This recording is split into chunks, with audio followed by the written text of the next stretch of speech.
Bismillahirrahmanirrahim. Assalamualaikum warahmatullahi wabarakatuh.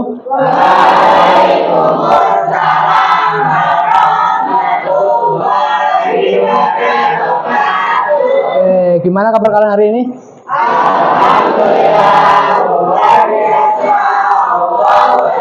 Oke ya, masih semangat ya? Terima kasih. Oke ya, sebelum kita mulai pelajaran pada pagi hari ini, saya minta kepada Ketua kelas Mas Farhan untuk memimpin doa. Monggo Mas. Untuk memulai pelajaran pada hari ini, mari kita berdoa bersama-sama.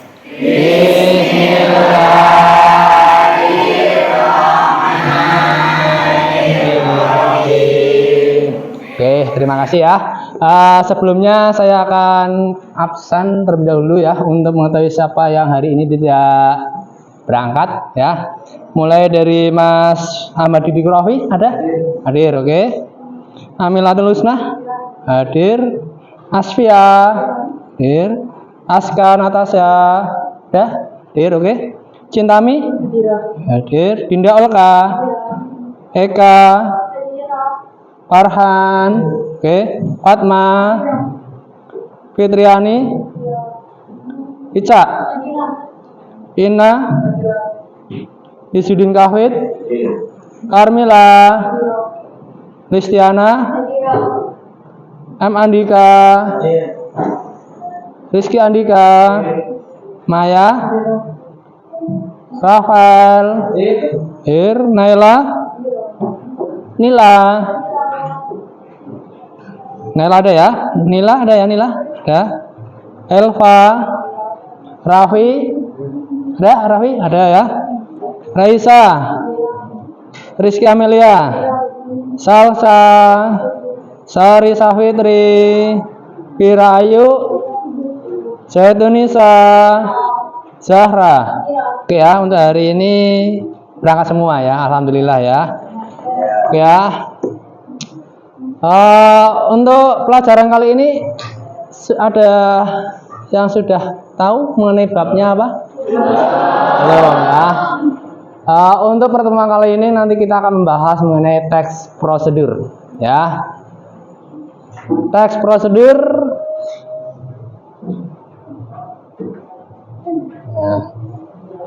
struktur dan kebahasaan teks prosedur ya. Sebelum kita membahas struktur dan kebahasaan pada teks prosedur, saya akan menyampaikan mengenai seperti apakah yang kalian pahami tentang struktur dan kaidah kebahasaan teks prosedur. Yang kedua, bagaimana menggunakan informasi lain untuk menyusun teks prosedur. Ya, jadi yang namanya teks prosedur otomatis kalian sudah bisa mengetahui lah ya. Kalian juga sudah pernah menjalankan dalam kehidupan sehari-hari. Mengenai apa? Ada yang tahu yang namanya teks prosedur itu apa? Apa? Nah, di sini kalian bisa lihat ya pengertian dari teks prosedur itu apa? Teks yang memuat cara untuk melakukan sesuatu secara tepat berupa langkah demi langkah sehingga tercapai tujuan yang diinginkan. Ya, jadi dalam kehidupan sehari-hari kita sering melakukan yang namanya teks prosedur. Ya, langkah-langkah untuk melakukan sesuatu. Ya, mungkin dalam kehidupan sehari-hari kalian sering menggunakan tapi tidak mengetahui apa itu yang namanya teks prosedur. Contohnya apa? Saat kalian membuat atau menyajikan mie instan, ya, pasti dalam pembuatan mie instan biasanya kalian sesuai dengan prosedur atau tidak? Sesuai ya. Tidak mungkin langsung dari mie instan dimasukkan sama plastiknya ke dalam wajan atau panci ya, tapi harus sesuai dengan prosedurnya. Pertama apa? Kita harus menyiapkan alat dan bahan. Nah, alat dan bahannya apa saja? Apa? Kompor, terus gas, panci, terus sendok, mangkok ya. Terus untuk bahannya apa saja? Mie instan dan air serta bumbu yang berada dalam kemasan. Nah, langkah-langkahnya pertama kali bagaimana? Kita siapkan air di dalam panci. Setelah itu apa? Kita masak air ya di atas kompor. Ya, kita nyalakan juga apinya biar menyala. Tidak mungkin ya kan? Kita letakkan saja panci di atas kompor tapi kita tidak menyalakan, otomatis masih tetap dingin. Ya. Prosedurnya kita tuangkan air dalam panci, setelah itu kita letakkan di atas kompor, baru kita nyalakan apinya. Setelah itu apa? Apa? Buka mie instan. Setelah itu mendidih, baru mie instan dimasukkan ke dalam air. Ya. Kalau masalah bumbunya mau secara langsung ataupun terakhir tidak masalah. Ya, itu untuk prosedur dalam pembuatan mie instan. Ya, dalam kehidupan sehari-hari ya, saya akan memberikan sebuah contoh menggunakan apa? Cara membuat teh. Ya, saya berikan contoh. Saya bawakan alat dan bahannya. Ya, di sini ada alat dan bahan untuk membuat teh manis. Ya, yang pertama kali apa? Ada yang sudah tahu? Cara membuat teh manis bagaimana yang bagus dan yang baik sesuai dengan prosedur? Nah, siapkan gula. Ya, berapa sendok? 1 sendok ya. Kita masukkan 1 sendok gula pasir. Setelah itu apa? Teh dimasukkan. Setelah itu kita tuangkan air ke dalam gelas ya. Kita menuangkan, habis itu apa? Aduk sampai berubah warna kecoklatan. Ya. Nah, alat yang digunakan apa saja? Alat yang digunakan gelas, sendok, termos ya. Jadi ada termos, ada sendok, ada gelas ya, dan tempat untuk menaruh gula pasir ya. Setelah itu kalau sudah kecoklatan, teh siap disajikan ya. Itu adalah sebuah teks prosedur dalam hal pembuatan teh manis ya. Nah, pada sebuah teks prosedur itu ada strukturnya ya. Bisa kalian perhatikan bagian yang ada di papan tulis ya. Yang pertama itu mengenai apa? Judul. Yang kedua tujuan atau kata pengantar. Terus yang ketiga bahan dan peralatan, dan yang keempat langkah-langkah, dan yang terakhir adalah penegasan ulang ya. Nah, kalau dalam sebuah teks prosedur itu ada yang namanya judul. Nah, judul itu apa sih?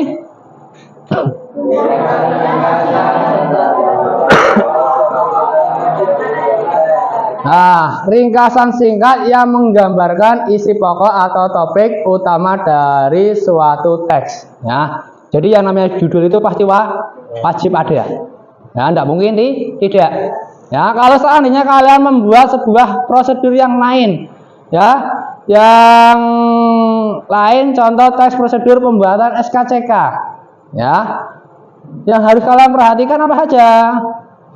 Kalian harus memiliki KTP, terus harus adanya KK, terus harus adanya akte, terus harus adanya ijazah terakhir, baru dimasukkan ke dalam map, baru kalian bisa proses pembuatan SKCK.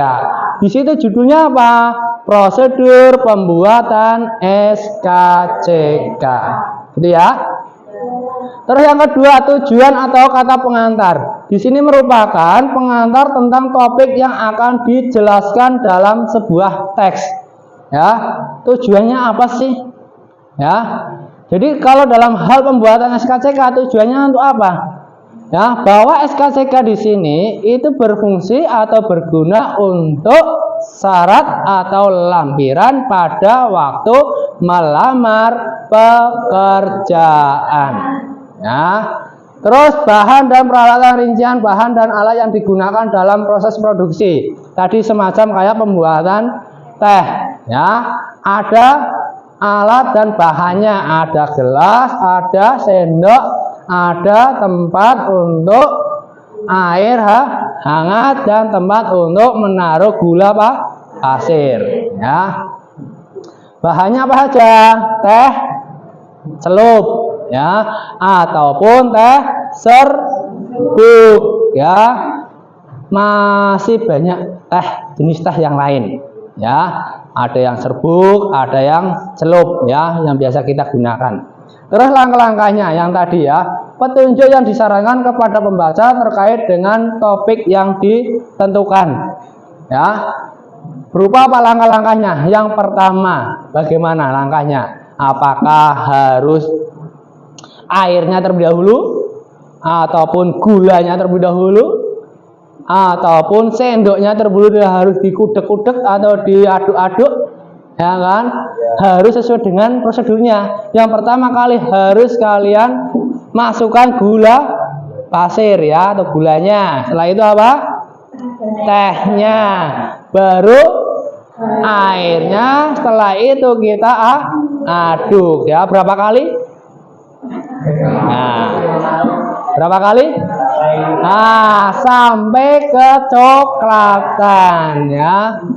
Nah, setelah itu apa? Penegasan ulang berupa harapan atau manfaat, apalagi petunjuk itu dijalankan dengan baik, ya. Biasanya kalau di sebuah pembuatan sebuah teh itu teh siap disajikan, ya, teh siap dihidangkan, ya, mumpung masih panas maupun hangat. Ya, kalau teh sudah dingin rasanya kan masih kurang, ya. Teh itu enaknya hangat, ya. Oke, lanjut. Nah, di sini ada sebuah contoh mengenai pembuatan teh. Nah, bisa kalian lihat. Nah, ini, ya. Halo semua, perkenalkan saya Venia Natasha, kelas 11 MIA 1.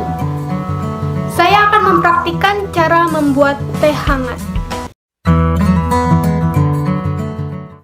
Beberapa dari kita pasti ada yang suka minum teh, dan biasanya kita membeli teh di warung luar. Namun, akan lebih enak jika kita membuat teh sendiri. Selain enak, membuat teh sendiri juga dapat menghemat uang kita. Kita dapat membuatnya sebanyak yang kita mau. Siapkan dahulu alat-alatnya, yaitu gelas dan sendok, dan bahan-bahannya yaitu air hangat dalam termos, 1 buah teh celup, dan 1 sendok makan gula. Pertama-tama, masukkan teh celup ke dalam gelas. Kemudian masukkan 1 sendok makan gula. Bagi yang tidak suka minuman manis, tidak perlu menggunakan gula.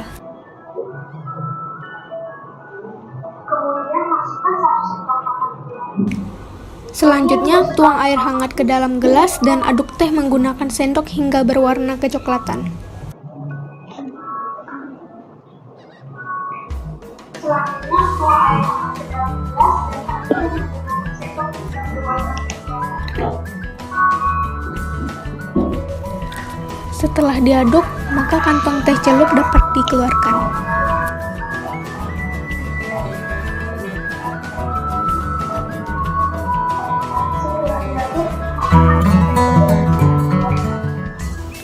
Demikianlah cara membuat teh hangat. Sederhana, bukan? Kita bisa menikmati teh hangat dengan roti agar terasa lebih nikmat. Selamat mencoba!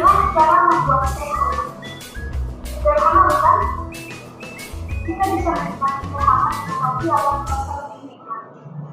Selamat mencoba!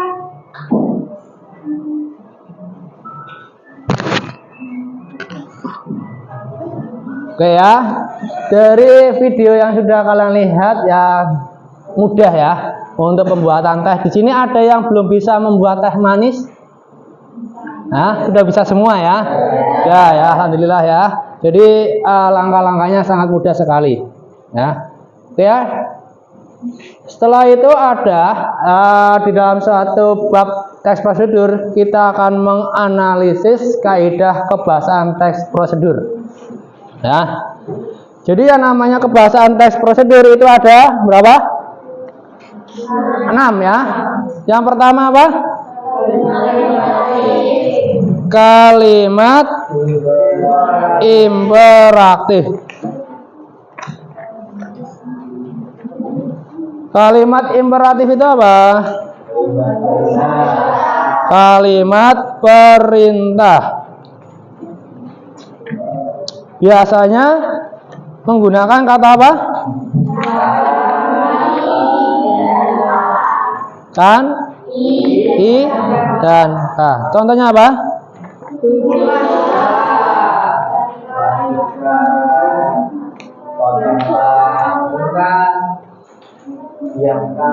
Diamkan,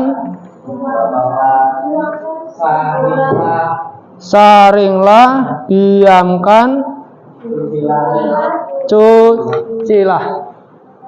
Nah, yang kedua apa? Kalimat persuasif. Itu apa masnya, Mas Rizky? Kalimat yang berisi Kalimat yang berisi ajakan atau bujukan agar pembaca melakukan hal yang disampaikan penulis. Ya, di situ ada sebuah contoh. Marilah kita selalu menjaga kesehatan dengan rajin berolahraga. Terus yang ketiga, menggunakan kata-kata teknis. Ya, itu apa? Kata yang hanya digunakan dalam bidang tertentu ya. Contohnya apa di situ? Penggunaan hand sanitizer merupakan salah satu tindakan yang bisa dilakukan untuk mencegah penularan virus. Kata apa berarti di situ? Virus sama hand sanitizer. Ya. Yang kedua contohnya apa? Umumnya hand sanitizer terbuat dari senyawa etanol di atas 70%. Di situ ada kata apa? Senyawa etanol. Oke ya, paham ya sampai di sini ya. Sampai di poin 4 apa? Menggunakan apa berarti? Kata kerja yang mengacu pada tindakan fisik. Contohnya apa? Mengeringkan, mencuci, mengupas, memotong, menyetir ya. Jadi yang mengacu pada tindakan fisik. Yang selanjutnya apa? Menggunakan kata bilangan. Kata bilangan di sini apa? Digunakan untuk mengurutkan langkah-langkah atau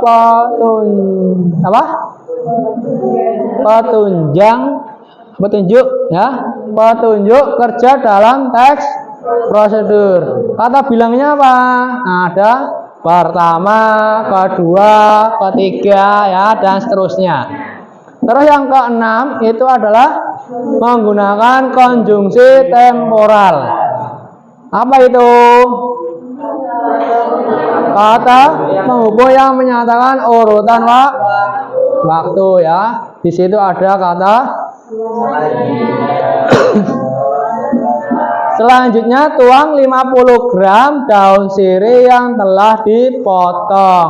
Setelah selesai ambillah panci lain yang lebih besar ya. Jadi ada sebuah kata-kata yang menghubungkan dan menyatakan urutan waktu ya. Selanjutnya setelah selesai, terus apa lagi? Kemudian, terus setelah itu yang menyatakan urutan waktu ya. Nah, Jadi yang namanya tes prosedur biasanya itu ya di kehidupan sehari-hari sering kalian jumpai, ya, sering kalian laksanakan, ya.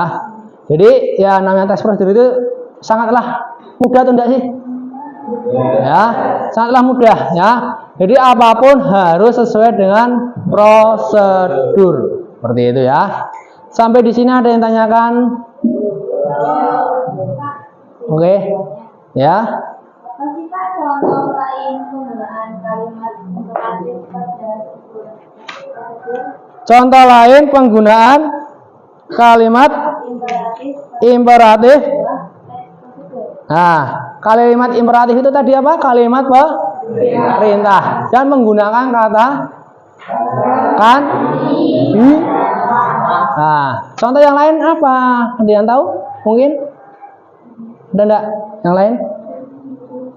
Apa? Cucilah. Cucilah apa? Nah, kalau dalam sebuah kalimat bagaimana? Cucilah baju yang sudah kotor. Ya, berarti dia menggunakan kalimat perintah dan menggunakan kata lah. Ya, terus diamlah, ya, diamlah atau diamkanlah, ya. Rebusan mie itu sampai mendidih. Nah, berarti menggunakan kata diamlah. Sampai di situ, Mbak, ya. Ya, ada yang lain mungkin paham ya sampai sini? Paham. Oke. Nah, kalau ada yang tanyakan lagi enggak? Paham ya? Belum ya? Oke. Kalau paham, selanjutnya nanti kalian bentuk kelompok, ya. Setiap kelompok nanti ada, jumlahnya berapa ini? 30 ya. Nanti saya hitung, berarti 1 sampai 5 saja. Nanti kalian membentuk kelompok masing-masing dari nomor yang sudah kalian sebutkan. Banyak nomor 1, 2, 3, 4, 5. 1, 2, 3, 4, 5. 1, 2, 3, 4, 5. 1, 2, 3, 4, 5. 1, 2, 3, 4, 5. 1, 2, 3, 4, 5. Ya, jadi nomor yang sudah kalian sebutkan nanti kalian ke kelompoknya masing-masing untuk nanti ada tugas dari Pak Supri untuk membuat teks prosedur. Monggo kalian bisa ke kelompoknya masing-masing.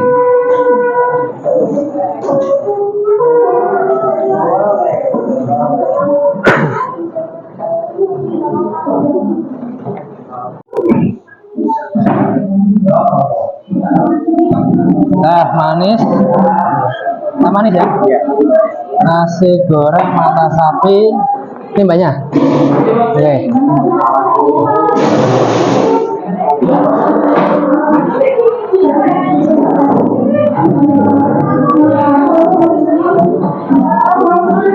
Oke ya, bisa kalian kerjakan ya. Saya kasih waktu kurang lebih sekitar 15 menit atau 20 menit ya.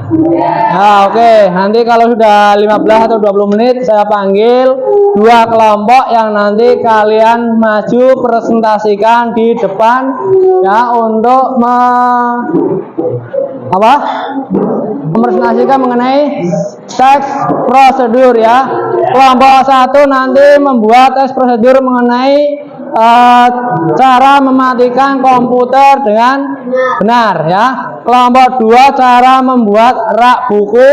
Kelompok 3 cara membuat teh manis. Kelompok 4 cara membuat telur mata sapi. Dan kelompok yang terakhir, kelompok 5 membuat nasi goreng yang enak ya.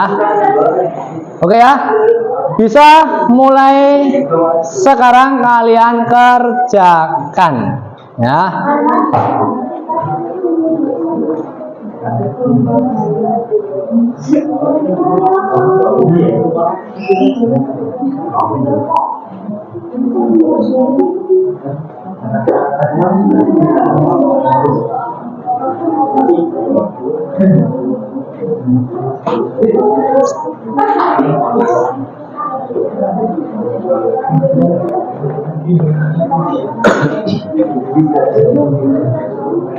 Oke, ada kesulitan? Aman ya. Oke, lanjutkan. Oke. Ya, kerjakan ya. Rak buku itu ya. Caranya bagaimana rak buku? Cara membuat teh manis. Teh manis tadi ya, sudah ada contohnya caranya bagaimana ya? Nah, ini membuat telur mata sapi ya. Terus yang terakhir membuat nasi goreng ya. Ini Mas ya. Kenapa? Yang oke, siap nanti ya. Ya. Jangan, ya Mas. Jangan lamun. Nah.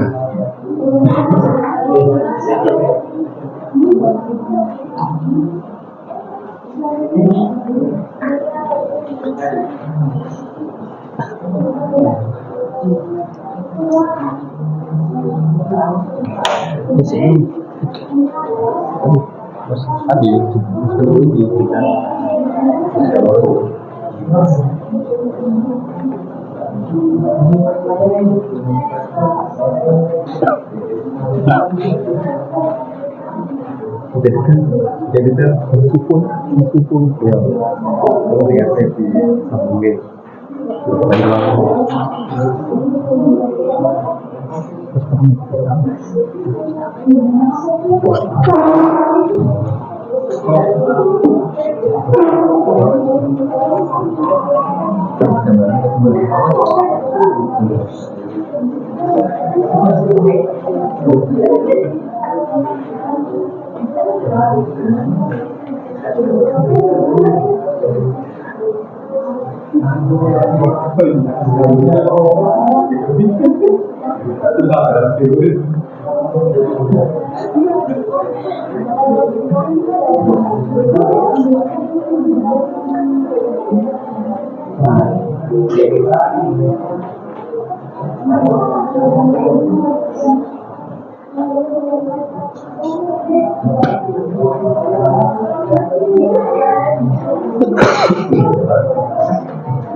Oke ya, udah selesai ya. Waktunya udah habis ya. Oke. Nanti perwakilan dari dua kelompok untuk maju mempresentasikan mengenai hasil dari diskusi masing-masing kelompok ya. Kelompok mana yang siap maju ke depan?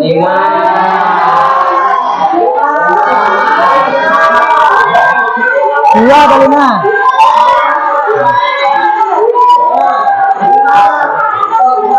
Sudah siap ya, yang sudah siap berarti kelompok mana ya? Kelompok dua sudah siap ya, masih lagi? Oke, siap ya. Nah, monggo kelompok dua untuk maju ke depan ya. Monggo, banyak.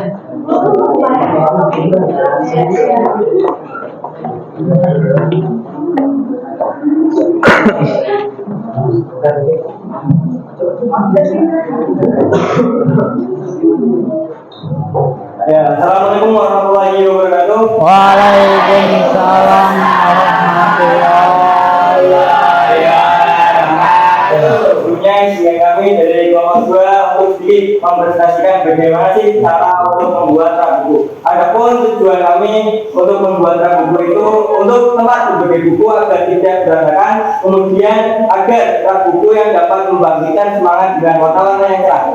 Berikut adalah alat dan bahan yang harus kita persiapkan untuk membuat yang namanya buku. Yang pertama palu, kedua paku besar, ketiga gergaji, keempat penggaris siku-siku, kelima kayu randu, keenam kertas, 7. Cat kayu warna putih, biru, dan kuning untuk pemerintahan buku. Ke-8. Amplas. Ke-9. Kayu persegi panjang untuk alas kayu randu agar mudah dipotong. Ke-10. Kuas besar untuk membersihkan sisa-sisa amplas. Ke-12. Alat pasang rak buku sebagai alat bantu untuk memasang rak buku pada tembok. Nah, adapun langkah-langkah yang harus kita jalankan untuk membuat rak buku. Yang pertama, desainlah terlebih dahulu bentuk rak buku yang diinginkan. Yang kedua, ukurlah kayu randu sesuai yang dibutuhkan. Ketiga, setelah itu potonglah kayu randu sesuai ukuran yang telah diukur sebelumnya. Keempat, memulai memasang kayu randu dengan lainnya secara satu persatu sesuai desain yang telah dibuat. Keenam, kemudian bersihkan dengan kuas besar agar di setiap sudut rak buku tidak terdapat debu. Karena jika terdapat debu, maka ketika dicat debu akan nampak dan terlihat tidak rata. Ketujuh, cat warna biru di tempat yang diinginkan dan warna kuning yang di tempat yang diinginkan beserta cat warna putih sebagai finishing. Ke-9, pasang alat rak buku pada bagian atas rak buku. Ke-10, rak buku siap digunakan. Mungkin itu saja presentasi dari kami kelompok 2. Sekian, terima kasih. Wassalamualaikum warahmatullahi wabarakatuh. Waalaikumsalam warahmatullahi wabarakatuh. Oke ya, kita berikan aplaus ya. Oke, terima kasih ya. Oh ya, terima kasih Mas ya, mbaknya ya. Dari kelompok berapa Mas tadi? 2 ya. Prosedur dalam pembuatan rak buku ya. Selanjutnya untuk perwakilan dari kelompok berapa lagi?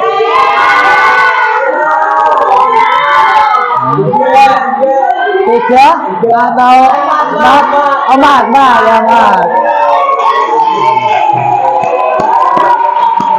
Ayo mbaknya, siapa? Monggo.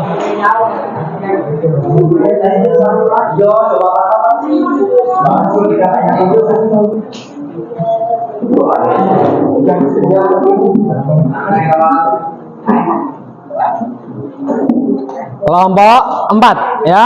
Teks prosedur pembuatan apa? Telur mata sapi. Oke, monggo mbaknya ya. Assalamualaikum warahmatullahi wabarakatuh. Waalaikumsalam warahmatullahi wabarakatuh. Berdirinya kami di sini akan mempresentasikan prosedur cara membuat telur mata sapi. Tujuan, telur mata sapi merupakan makanan paling disukai anak-anak.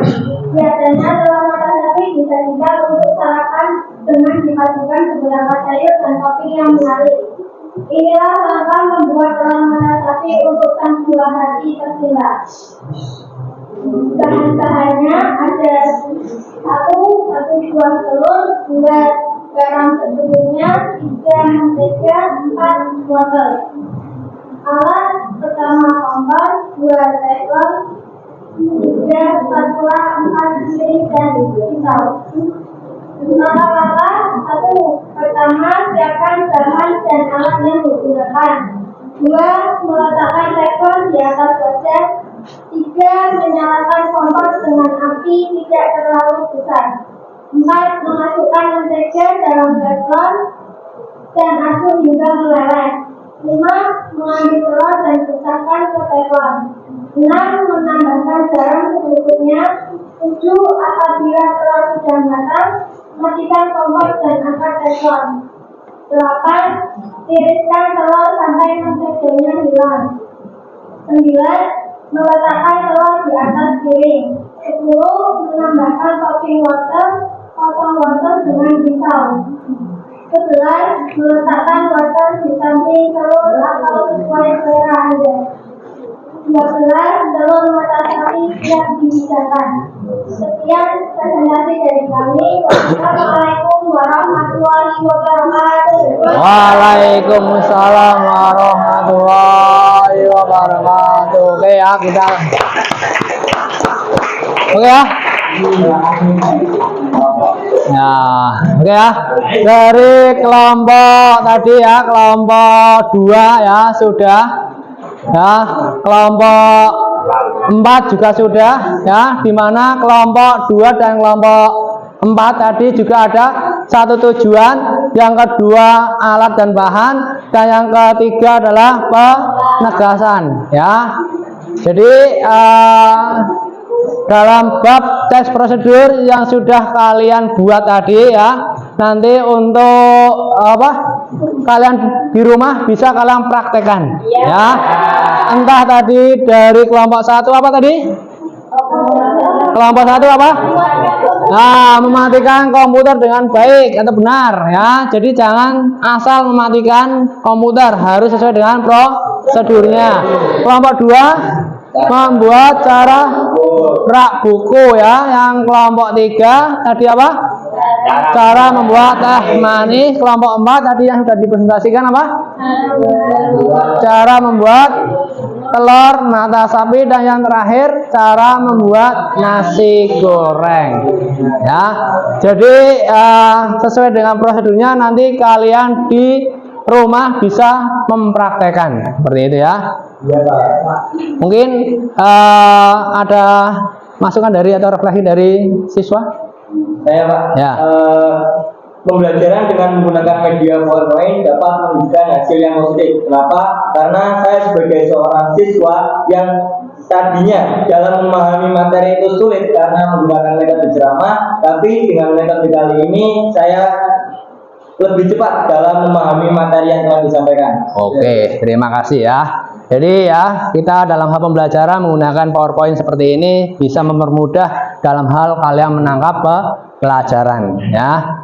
Mungkin karena sudah bel istirahat, saya akhiri pembelajaran kali ini ya.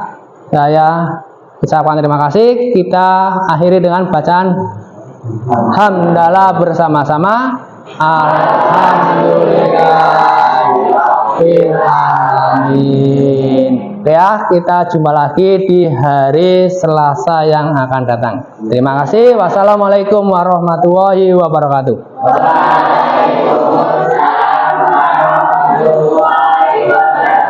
Oke, terima kasih ya, bisa istirahat.